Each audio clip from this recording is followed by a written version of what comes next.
وعباد الرحمن الذين يمشون على الأرض هونا وإذا خاطبهم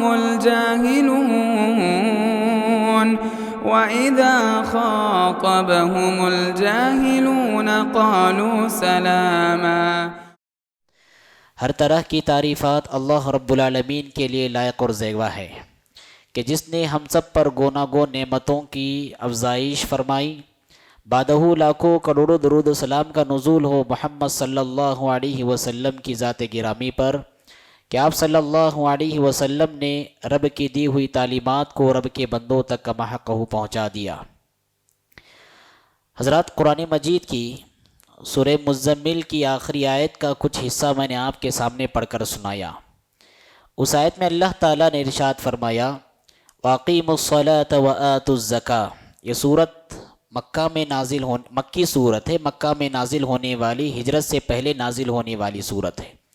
اس میں اللہ تعالیٰ نے حکم دیا وَأَقِيمُوا الصَّلَاةَ وَآتُوا الزَّكَاةَ، نماز قائم کرو اور زکوٰۃ ادا کرو۔ وَمَا تُقَدِّمُوا لِأَنفُسِكُم مِّن خَيْرٍ تَجِدُوهُ عِندَ اللَّهِ، تم اپنے لیے جو کچھ آگے بھیجو گے اللہ کے پاس بہت بہتر پاؤ گے۔ وَأَعْظَمُ أَجْرًا، یہاں تک کہ اجر و ثواب کے اعتبار سے عظیم تر پاؤ گے۔ وَأَقْرِضُوا اللَّهَ قَرْضًا حَسَنًا، اور اللہ رب العالمین کو قرض حسنہ بھی دیتے رہو۔ وَاسْتَغْفِرُوا اللَّهَ، اللہ رب العالمین سے مغفرت طلب کرتے رہو۔ ان اللہ غفور الرحیم، یقیناً اللہ رب العالمین خوب مغفرت کرنے والا اور خوب رحم کرنے والا ہے۔ اس آیت سے آپ اندازہ لگا سکتے ہیں کہ اللہ رب العالمین نے نماز کے حکم کے ساتھ زکوٰۃ کے حکم کو جوڑا ہے۔ یہ ایک آیت نہیں، قرآن کی بیشتر آیتوں میں اللہ تعالیٰ نے نماز کے قیام کے ساتھ زکوٰۃ کے ادا کرنے کو جوڑ دیا ہے، اور خاص طور پر مکی صورتوں میں، اس لیے کہ ابھی مسلمانوں کا ذہن بنایا جا رہا تھا کہ نماز کی الحمدللہ پابندی کر رہے ہو، زکوٰۃ بھی نکالنے کی کوشش کرو۔ اہل علم نے کہا کہ مکی دور میں ہی زکوٰۃ واجب ہو گئی، لیکن اس کے جو تفصیلی احکامات ہیں وہ مدنی دور میں آپ صلی اللہ علیہ وسلم نے لاگو فرمائے۔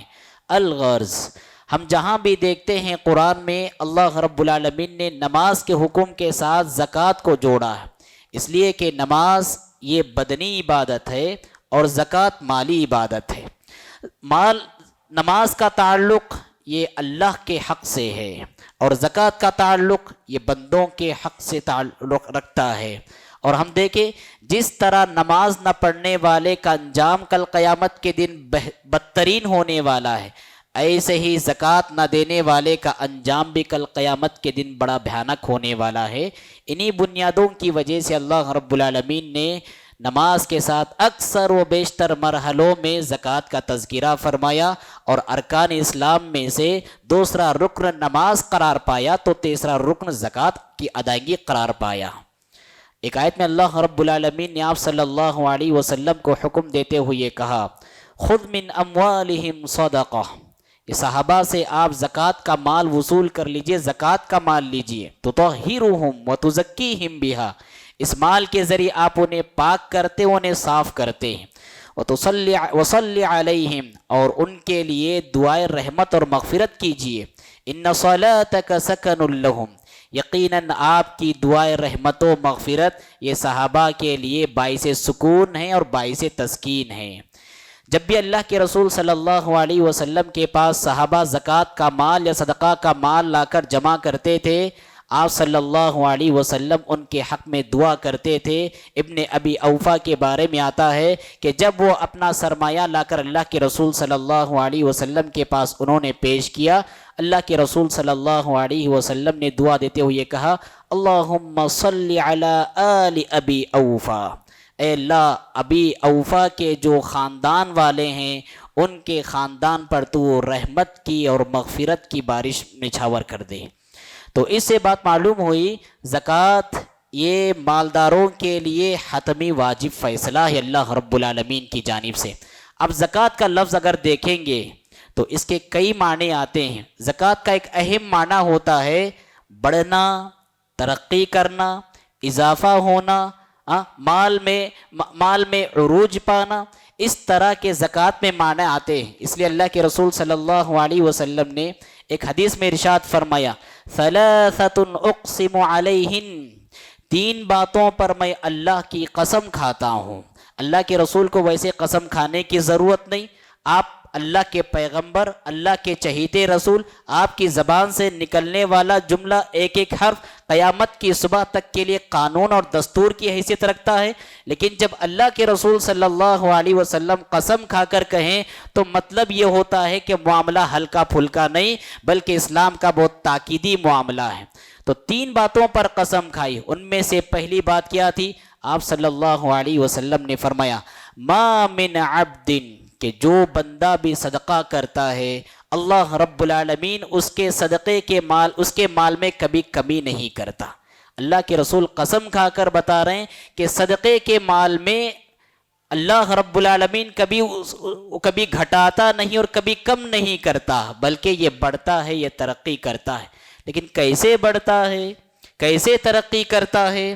تو شارحین حدیث نے مال کے بڑھنے، مال کے ترقی کرنے اور مال کے اضافہ یاب ہونے کے 3 شکلیں بتائیں، 3 صورتیں بتائی ہیں۔ پہلی شکل اور پہلی صورت یہ ہے کہ مال میں اللہ رب العالمین غیبی برکت رکھ دیتا ہے۔ اس لیے اللہ رب العالمین نے ایک جگہ ارشاد فرمایا، یمحق اللہ الربا ویربی الصدقات، اللہ رب العالمین سود کو گھٹاتا ہے، بے برکت بناتا ہے، ویربی الصدقات، اور صدقے کو بڑھاتا ہے، صدقے میں برکت دیتا ہے۔ برکت کا مطلب کیا ہوتا ہے؟ برکت کا مطلب یہ ہوتا ہے جب آپ اپنے کل مال میں سے ایک حصہ اللہ کے راستے میں غریبوں کو، مسکینوں کو، محتاجوں کو دیتے ہیں تو جو کچھ سرمایہ آپ کے پاس بچا ہوا ہے اللہ رب العالمین اس سرمایہ کو آپ کے حق میں انتہائی مفید بناتا ہے۔ مثال کے طور پر اگر آپ کا کام 1 لاکھ روپے میں اگر آپ ایک اچھا بڑا کام کر لے جاتے ہیں اور آپ کے بالمقابل شخص اس کے پاس 1 کروڑ روپے ہے، 1 کروڑ روپے ہونے کے باوجود وہ کام کرنے کے لیے مفید ثابت نہیں ہوتا، جو آپ کے پاس 1 لاکھ روپے ہے وہ کام کرنے کے لیے آپ کے حق میں مفید ثابت ہو جاتا ہے۔ اس کو کہتے ہیں برکت، اس لیے شریعت نے برکت کا بڑا اعتبار کیا ہے۔ تو آپ صدقہ دیتے ہیں تو مال میں برکت ہوتی ہے، بہت سارے فائدے اللہ رب العالمین مال سے جوڑ دیتا ہے اور بہت ساری آسانیاں مال کے راستے سے نکل جاتی ہیں۔ اور دوسرا مطلب مال کے بڑھنے کا، اہل علم نے یہ کہا کہ مال کی زکوٰۃ یا صدقہ آپ نکالتے ہیں، اللہ رب العالمین اس کا اجر و ثواب بڑھتا ہے، بڑھتا ہے، بڑھتا ہے۔ اور کتنا بڑھتا ہے؟ خود اللہ رب العالمین نے ارشاد فرمایا، الذین ينفقون اموالهم فی سبیل اللہ، مثل الذین ينفقون اموالهم فی سبیل اللہ کمثل حبۃ انبتت 7 سنابل فی کل سنبلۃ 100 حبۃ واللہ یضاعف لمن یشاء۔ اللہ رب العالمین فرماتا ہے کہ وہ لوگ جو اللہ کے راستے میں، اب اللہ کا راستہ کشادہ ہے، اللہ کے راستے میں، دین کے راستے میں آپ خرچ کیجئے، معاشرے کا جو محتاج طبقہ ہے، غریب طبقہ ہے، اس پر خرچ کیجئے۔ جو اللہ کے راستے میں دیتے ہیں ان کی مثال کیسے ہی ہے؟ ان کی مثال ایسے ہی ہے جیسے ایک شخص نے 1 دانہ زمین پر بویا اور اسے پودا نکل آیا اور پودے کی 7 بالیاں آئیں اور ہر بالی میں 100 دانے آئے، تو مطلب 7 بالیوں میں کتنے دانے آئے؟ 700 دانے اگ آئے۔ اللہ رب العالمین فرماتا ہے واللہ یضاعف لمن یشاء، اللہ رب العالمین ایک نیکی کا بدلہ 700 نیکیوں تک دیتا ہے۔ واللہ یضاعف لمن یشاء، اللہ رب العالمین جس کے لیے چاہتا ہے اس سے کہیں زیادہ اضافہ کر کے بھی دیتا ہے۔ اللہ کے رسول صلی اللہ علیہ وسلم نے اپنی ایک حدیث میں اس کو بہت اچھی طرح سمجھایا ہے۔ آپ صلی اللہ علیہ وسلم نے فرمایا، بندہ ایک کھجور کا صدقہ کرتا ہے، اللہ رب العالمین اس کو نوازتا ہے، اور وہ ایک کھجور کا صدقہ کرتا ہے، اللہ رب العالمین کے راہ میں جب یہ صدقہ کرتا ہے اس کو اللہ رب العالمین اپنے داہنے ہاتھ میں لیتا ہے اور اس کو اتنا بڑھاتا ہے، اتنا بڑھاتا ہے، حتی تکون مثل الجبل، یہاں تک کہ ایک بڑے پہاڑ کی شکل وہ اختیار کر جاتا ہے۔ قیامت کے دن اللہ رب العالمین ہماری ساری نیکیوں کا ذخیرہ کر کے رکھتا ہے، مال میں بڑھنے کا مطلب یہ ہماری نیکیوں میں اضافہ ہوتا ہے، ہمارے ثواب میں اضافہ ہوتا ہے، آخرت ہماری سنورتی ہے۔ ایک مرتبہ ازواج مطہرات نے ایک بکری ذبح کی، اللہ کے رسول صلی اللہ علیہ وسلم تشریف لائے اور پوچھا ما بقی منہا، بکری ذبح کیے تھے، کہاں ہے اس کا گوشت، کچھ باقی ہے؟ ماں عائشہ صدیقہ رضی اللہ تعالیٰ عنہ نے فرمایا ما بقی منہا الا کتفھا، اے اللہ کے رسول دستی کا گوشت باقی ہے۔ دستی مطلب بکری کا جو اگلے پیر کا حصہ ہوتا ہے اس کو دستی کا گوشت کہتے، اللہ کے رسول کو بڑا محبوب تھا۔ تو انہوں نے کہا اللہ کے رسول بس دستی کا گوشت دستیاب ہے، باقی کچھ باقی نہ رہا، صدقہ کر دیا گیا۔ آپ صلی اللہ علیہ وسلم نے اس موقع پر یہ جملہ فرمایا تھا بقی کلھا غیر کتفھا، سارا کا سارا صدقہ محفوظ ہے سوائے اس دستی کے گوشت کے۔ جبکہ ختم ہو گیا، بڑھ گیا، صدقہ کر دیا گیا۔ اللہ کے رسول نے کیا فکر دی اور کیا سوچ دی؟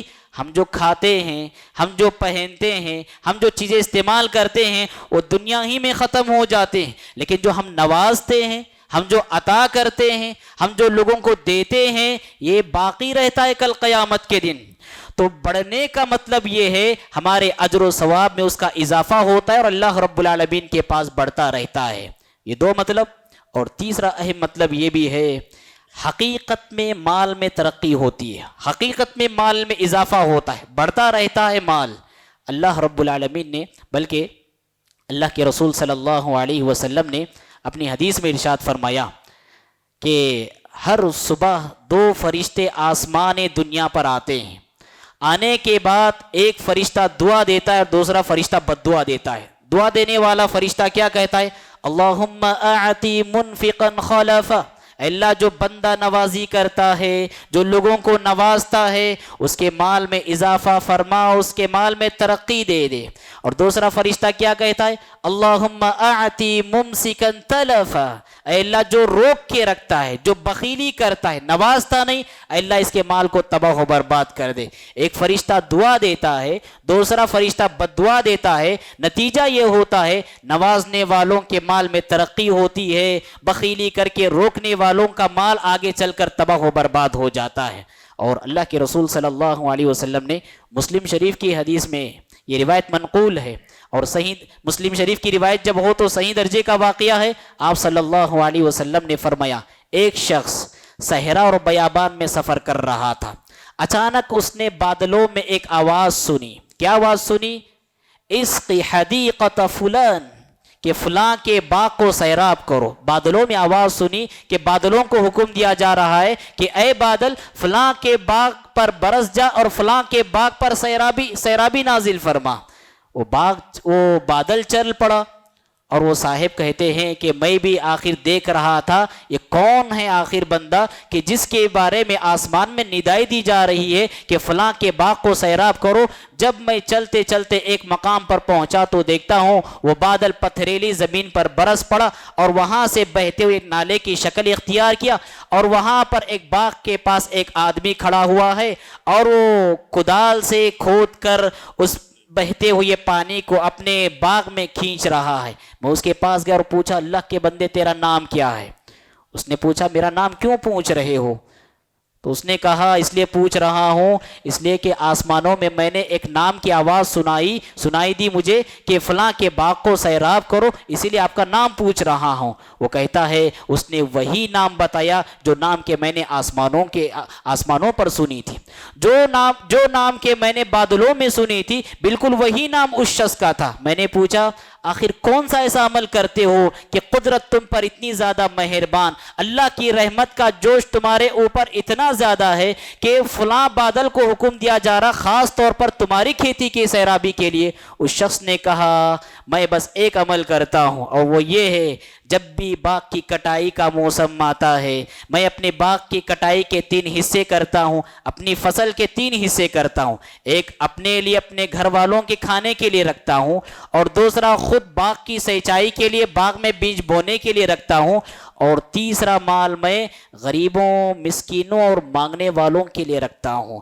شاید ہو سکتا ہے یہی ادا اللہ رب العالمین کو میری بھاتی اور پسند آتی ہوگی، نتیجے میں اللہ رب العالمین نے میری مالی ترقی کا راستہ بنا دیا۔ حقیقی معنوں میں مال میں ترقی ہوتی ہے، سچے معنوں میں مال انسان کا بڑھتا رہتا ہے جب بندہ نوازی کرنے پہ آتا ہے، لوگوں کو عطا کرتا ہے، لوگوں کو دیتا ہے۔ تو زکوٰۃ کے مال میں تین ہی معنی آتے ہیں، ایک تو یہ کہ مال میں اللہ رب العالمین حقیقی معنوں میں برکت دیتا ہے، دوسرا یہ اللہ رب العالمین قیامت کے دن ذخیرہ کر کے رکھتا ہے، اور تیسرا یہ کہ حقیقی معنوں میں مال بڑھتا ہے۔ اور زکوٰۃ کا ایک معنی یہ بھی ہوتا ہے پاکیزگی۔ زکوٰۃ جب بندہ ادا کرتا ہے تو اس سے مال پاکیزہ ہوتا ہے۔ دیکھیے کمانے کے دوران ہو سکتا ہے اور ہوتا بھی ہے نہ جانے میں یا انسان کے دسترس سے باہر معاملہ ہونے کی وجہ سے بھی بسا اوقات کچھ ایسے پیسے ایسی دولت ہمارے حصے میں آ جاتی ہے جس کا کھانا ہمارے لیے جائز نہیں ہوتا۔ کبھی حرام کمائی بھی ہمارے پاس آ جاتی ہے، اگر وہ حرام کمائی، وہ گندی کمائی ہم کھاتے ہیں، وہ ہمارے خون میں سرایت کر جاتا ہے۔ اور اللہ کے رسول صلی اللہ علیہ وسلم فرماتے ہیں جس بندے کا جسم مال حرام سے پلا بڑا ہو، جنت کے بجائے جہنم کا زیادہ حقدار وہ ہوتا ہے۔ لیکن جب بندہ زکوٰۃ نکالتا ہے گویا کہ اپنے مال کی گندگی کو نکالتا ہے، اور جو مال اس کا بچا ہوا ہے وہ پاکیزہ صاف ستھرا مال ہوتا ہے، وہ کھاتا ہے، اس کی اولاد کھاتی ہے، اس کی نسلیں کھاتی ہے، وہ پاکیزہ ہوتا ہے، اس کی اولاد پاکیزہ ہوتی، اس کی عبادتیں صاف ستھری ہوتی ہیں۔ تو معلوم ہوا یہ جو زکوٰۃ کا مال ہے یہ مال کی گندگی ہے۔ ہاں مالدار کے لیے مال کی گندگی تو ہے، لیکن لینے والے کے لیے مال صاف ستھرا ہے۔ جو محتاج مسکین طبقہ ہے ان کے لیے تو صاف ستھرا ہے، لیکن دینے والے کے لیے مال کی گندگی ہے۔ لہٰذا زکوٰۃ کا مال ہمارے مال کو پاک صاف کرتا ہے، اسی طرح سے ہمارے دل کو بھی پاک صاف کرتا ہے۔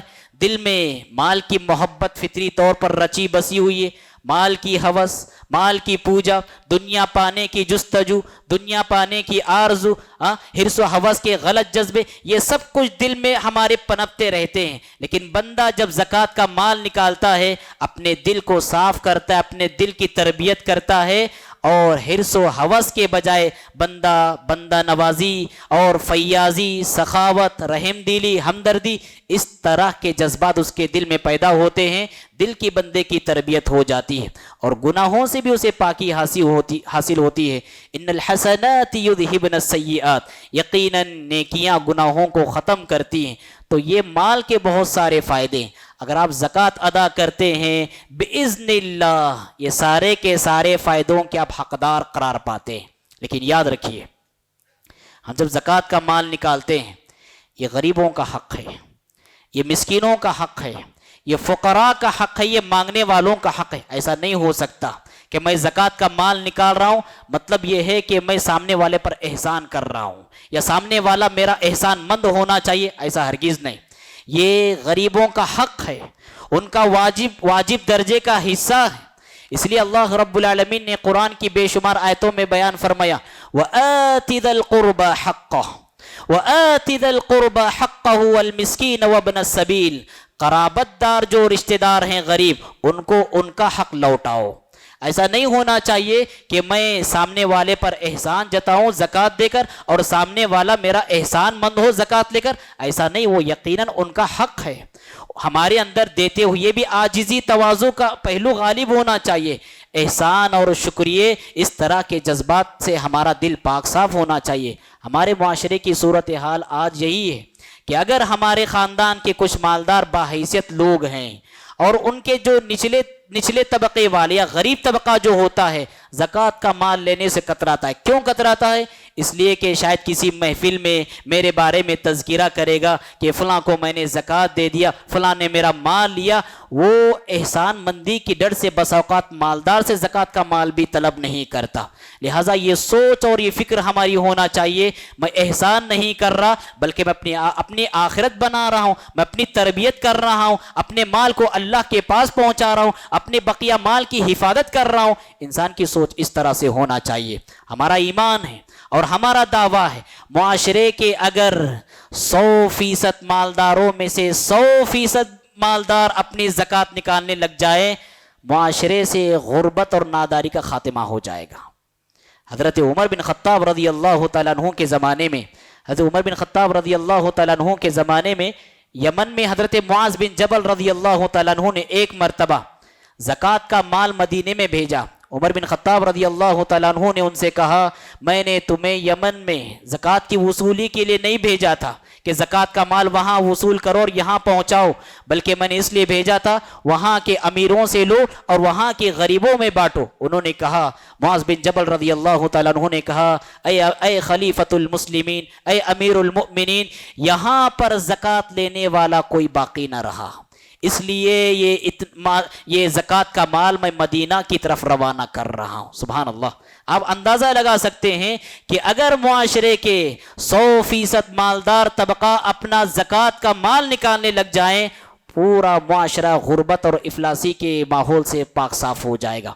عمر بن عبدالعزیز رحمۃ اللہ علیہ کے زمانے کے بارے میں بڑا مشہور ہے، انسان زکوٰۃ کا مال لے کر گلی گلی نگر نگر گھومتا تھا کہ کاش میرا کوئی زکوٰۃ کا مال لے لے، گھوم کر تھک جاتا تھا لیکن زکوٰۃ کا مال وصول کرنے والا کوئی نہیں ملتا تھا۔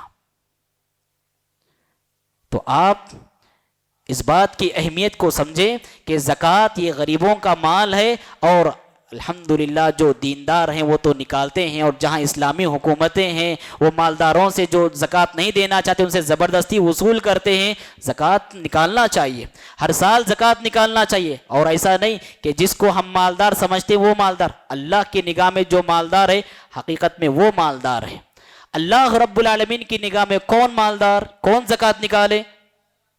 جس کے پاس چاندی کے اعتبار سے 595 گرام چاندی کا نصاب ہے، اگر اتنا چاندی اس کے پاس ہے، ایک سال اس پر گزرتا ہے، یا اتنے چاندی کے بقدر اس کے پاس روپیہ اور پیسہ ہے، اور ان پیسوں پر ایک سال گزرتا ہے، تقریباً آج کے حساب سے دیکھیں تو کم و بیش 2 لاکھ تک اس کی قیمت پہنچتی ہے۔ یہ 2 لاکھ ہو، مثال دے رہا ہوں میں، یہ 2 لاکھ ہو، اس پر ایک سال گزر جائے، اللہ کے نزدیک آپ مالدار ہیں، آپ پر زکوٰۃ نکالنا ضروری ہے۔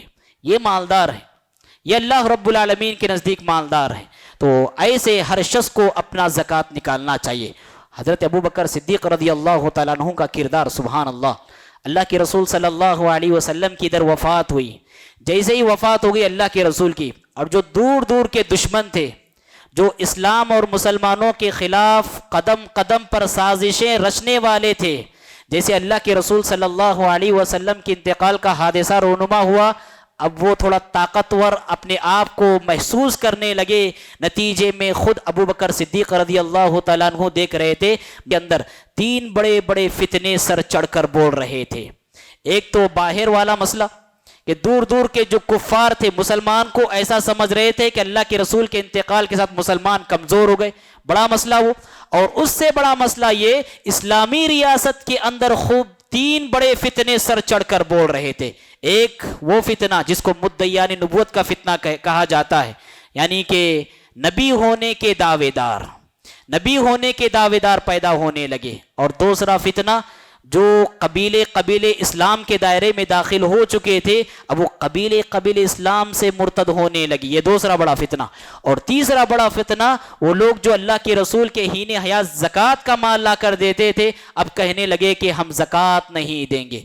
تینوں فتنوں پر بیک وقت ابو بکر صدیق رضی اللہ تعالیٰ عنہ نے کام کیا، جبکہ بعض صحابہ کہہ رہے تھے یہ جو زکوٰۃ دینے والے نہیں ہیں، توحید پر تو قائم ہیں، نماز تو پڑھ رہے ہیں، انہیں بعد میں نپٹیں گے، پہلے یہ 2 فتنوں کی سرکوبی کریں گے۔ لیکن ابھی ابو بکر صدیق رضی اللہ تعالیٰ عنہ کی ذہانت اور فراست کہہ رہی تھی نہیں، اس فتنے کا بھی بر وقت مقابلہ ہونا چاہیے۔ آپ نے زوردار الفاظ میں کہا واللہ لو منعونی اقالہ کانوا یودونہ الی رسول اللہ صلی اللہ علیہ وسلم لقاتلتہم علی منع ذلک۔ اللہ کی قسم، اگر یہ لوگ جو زکوٰۃ نہیں دے رہے ہیں، اللہ کے رسول کو اونٹ کو باندھنے والی وہ رسی یا بکری کو باندھے جانے والی رسی، وہ رسی بھی اگر زکوٰۃ کے طور پر لا کر دیتے تھے، میرے پاس اگر لا کر نہیں دیں گے، ایسے لوگوں سے بھی میں جنگ کروں گا۔ بہت عظیم حادثہ ہے، بہت عظیم واقعہ ہے۔ ایک طرف ابو بکر صدیق رضی اللہ تعالیٰ عنہ کا یہ نقطہ نظر کہ جو نماز اور زکوٰۃ دونوں میں فرق کرے گا، یعنی نماز تو پڑھے گا لیکن زکوٰۃ نہیں دے گا، میں اس سے بھی جنگ کروں گا۔ اور اسی کے ساتھ ساتھ آپ کا یہ نقطہ نظر تھا پوری اسلامی تاریخ ہی نہیں بلکہ انسانی تاریخ کا واحد رول اور کردار آپ اس کو سمجھ لیجئے کہ اسلامی ریاست میں ایک ایسی بھی حکمرانی قائم ہوئی جس نے غریبوں کا ان کا حق دلانے کے لیے جہاد تک کیا ہے. سبحان اللہ. ابو بکر صدیق رضی اللہ تعالیٰ معاشرے کے جو غریب ہیں، معاشرے کے جو مساکین ہیں اور معاشرے کا جو کمزور طبقہ ہے انہیں ان کا حق دلانے کے لیے جنگ کے لیے تک تیار ہو گیا تھا. زکوٰۃ کا معاملہ اتنا اہم ہے اسلام کی نظر میں. دنیا میں اگر بندہ زکوٰۃ نہیں دیتا ہے دنیا کی کیا سزا ملے گی اسے؟ اللہ کے رسول صلی اللہ علیہ وسلم نے ارشاد فرمایا لم یمنعوا زکاۃ اموالہم الا منعوا القطر من السماء. زکوٰۃ نہیں دو گے اللہ رب العالمین آسمان سے ایک قطرے پانی بھی تمہیں مالا مال نہیں کرے گا.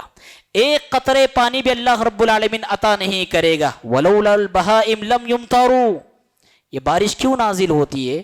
ہم زکوٰۃ نہ دے رہے ہیں، ہم زکوٰۃ سے اپنے آپ کو بچا رہے ہیں، لیکن بارش کیوں نازل ہو رہی ہے؟ اللہ کے رسول نے فرمایا یہ جو زمین پر بے جان مخلوق جو چل رہی ہے، یہ چرند، یہ پرند، یہ جانور، ان کی خاطر اللہ رب العالمین آسمان سے بارش نازل کر رہا ہے. ورنہ ہمارے گناہ ایسے، ہمارے مال کی محبت ایسی، ہماری دنیا داری ایسی کہ اللہ رب العالمین ایک قطرہ بھی آسمان سے نازل نہ کرے. یہ بے جان مخلوق ہے کہ جن کے صدقے میں اللہ رب العالمین سارے انسانوں کو نواز رہا ہے. اور دوسری حدیث میں اللہ کے رسول صلی اللہ علیہ وسلم نے فرمایا الا ابتلاہم اللہ بالسنین. اگر زکوٰۃ دینا لوگ بند کر دیں گے اللہ رب العالمین قحط کا عذاب ان پر مسلط کرے گا. یہ دنیاوی عذابات ہیں، یہ دنیاوی سزائیں ہیں، لیکن آخرت کی سزا کیا ہے؟ اللہ رب العالمین نے فرمایا والذین یکنزون الذهب والفضة ولا ينفقونها في سبيل الله فبشرهم بعذاب أليم يوم يحمى عليها في نار جهنم فتكوى بها جباههم وجنوبهم وظهورهم هذا ما كنزتم لأنفسكم فذوقوا ما كنتم تكنزون.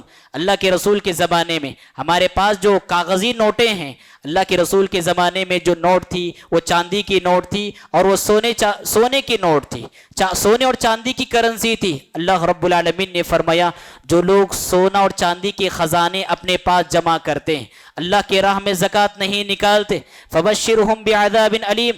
دنیا کے ایسے غلاموں کو، مال کے ایسے ہوس کے پجاریوں کو آپ عذاب علیم کی بشارت سنا دیجئے. یوم یحمى علیہا فی نار جہنم فتکوى بہا جباہم. ان کے جو خزانے جو انہوں نے جمع کر کے رکھے ہیں، کل قیامت کے دن ان کے خزانوں کو اس طریقے مانند بنایا جائے گا اور اس طریقے کو گرم کیا جائے گا. کس پر گرم کیا جائے گا؟ جہنم کی بھڑکتی ہوئی آگ پر گرم کیا جائے گا، جو دنیا کی آگ سے 69 درجے زیادہ گرم ہے. اس آگ پر اس طریقے کو گرم کیا جائے گا، پھر ان کی پیشانیوں کو داغا جائے گا. انسانی جسم میں سب سے نازک حصہ انسان کا چہرہ ہوتا ہے، اس پیشانی کو داغا جائے گا، ان کے پہلوؤں کو داغا جائے گا اور ان کی پیٹھوں کو داغا جائے گا. اس کے بعد کیا کہا جائے گا؟ هذا ما کنزتم لانفسکم فذوقوا ما کنتم تکنزون.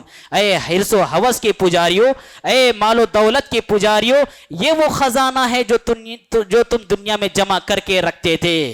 آج اپنے خزانے جمع کرنے کا مزہ چکھو.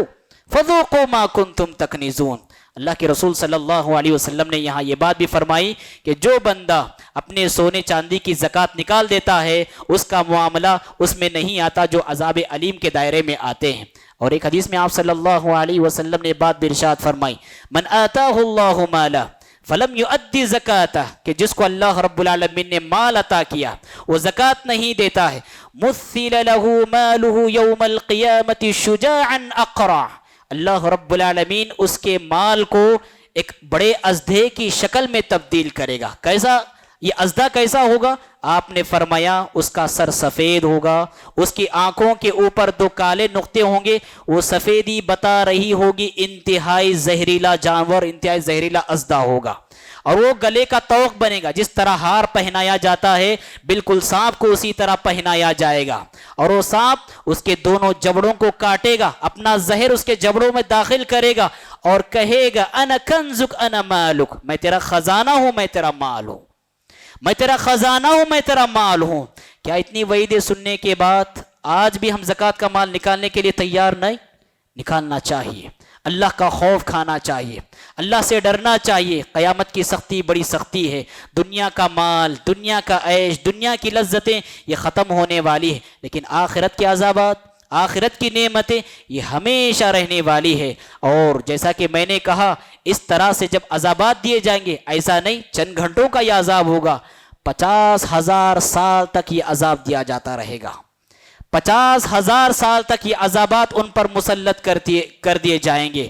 لہٰذا بہت ضروری ہے کہ اگر ہم صاحب نصاب ہیں تو اللہ رب العالمین کا خوف کھاتے ہوئے زکوٰۃ کا مال نکالنے کی بھرپور کوشش کریں. بنیادی طور پر 4 چیزوں میں اللہ رب العالمین نے زکوٰۃ کو واجب کیا ہے, ہمارے پورے مال پر نہیں بلکہ 4 چیزوں میں. پہلی چیز سونا چاندی, جیسا کہ میں نے کہا 85 گرام اگر آپ کے پاس سونا ہے تو زکوٰۃ نکالیں گے 1 سال گزرنے پر. اور چاندی آپ کے پاس ہے 595 گرام آپ کے پاس ہے, 1 سال گزرتا ہے اس پر آپ زکوٰۃ نکالیں گے. اسی کے حکم میں ہماری کرنسی بھی ہے. اتنی کرنسی آپ کے پاس جمع ہوتی ہے کہ چاندی کو نصاب کو پہنچتی ہے, 1 سال گزرتا ہے تو زکوٰۃ نکالیں گے. یہ پہلا مال. دوسرا مال جو سامان تجارت ہے, استعمال میں آنے والی چیزیں نہیں بلکہ ہم جسے بزنس کے لیے رکھتے ہیں وہ سامان میں زکوٰۃ آپ ادا کریں گے. اور تیسری چیز جانوروں میں زکوٰۃ ہے, جیسے اونٹ میں زکوٰۃ ہے, بکریوں میں زکوٰۃ ہے, گایوں اور بیلوں میں زکوٰۃ ہے. اونٹ اگر 5 کی عدد کو پہنچتے ہیں 1 سال گزرتا ہے اس میں زکوٰۃ ہے. بکریاں 40 کی تعداد کو پہنچتی ہے تو اس میں زکوٰۃ ہے. اسی طرح سے بیل اور گائے وغیرہ اگر یہ 30 کی تعداد کو پہنچتے ہیں تو اس میں زکوٰۃ ہے. اسی طرح سے کھیتی باڑی جو غلہ نکلتا ہے, ہری اور کچی سبزیوں پر تو زکوٰۃ نہیں, لیکن جو اناج نکلتا ہے اناج کے لیے ٹائم یہی ہے کہ جس دن کٹائی ہو اسی دن اس کا حصہ نکالنا ہے. تو یہ زکوٰۃ کے مختصر احکام اور مسائل تھے. ان اللہ یأمر بالعدل والاحسان وایتاء ذی القربى وینہی عن الفحشاء والمنکر والبغی یعظکم لعلکم تذکرون اذکروا اللہ یذکرکم وادعوہ یستجب لکم ولذکر اللہ تعالی اعلی واولی وعز وجل واتم واکبر. مسجد عباد الرحمن کے پلیٹ فارم سے ہونے والی دعوت و تبلیغ کے مشن کو آگے بڑھانے میں ہمارا بھرپور ساتھ دیں. علم و عمل سے ناطہ جوڑنے کے لیے اہل علم سے جڑیں. مسجد عباد الرحمن کے یوٹیوب چینل کو سبسکرائب کریں اور آگے شیئر کرنا ہرگز نہ بھولیں. فجزاکم اللہ خیرا.